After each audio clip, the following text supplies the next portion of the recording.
नमस्कार मित्रांनो, आज आपल्याकडे डिझेल गाडी आली आहे. त्याचा AC गॅस लिकेज झालेला आहे.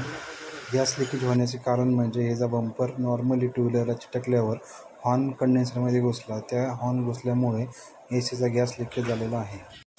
आपण नवीन कंडेन्सर न टाकता हाच कंडेन्सर रिपेअर करून बसवणार आहे. याचा पूर्ण व्हिडिओ आपण आता दाखवणार आहोत. आता आपण त्या कंडेन्सरला प्रेशर देऊन लिकेज कुठे आहे ते पाहून घेत आहे.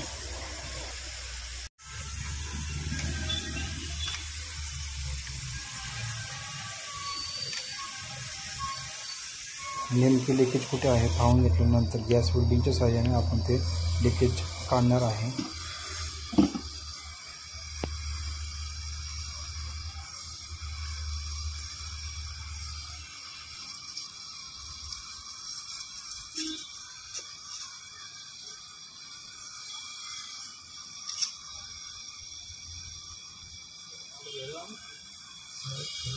वेल्डिंग झाल्यानंतर आपण कंडेन्सरचं लिकेज व्यवस्थित चेक करून ते कंडेन्सर आपण गाडीला फिटिंग करून गाडीच्या AC सिस्टीमला पूर्ण प्रेशर देणार आहे.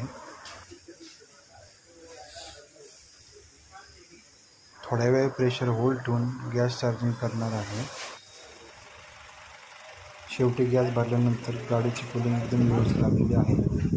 दिलेली माहिती आवडली असेल तर नक्कीच लाईक आणि सबस्क्राईब करा.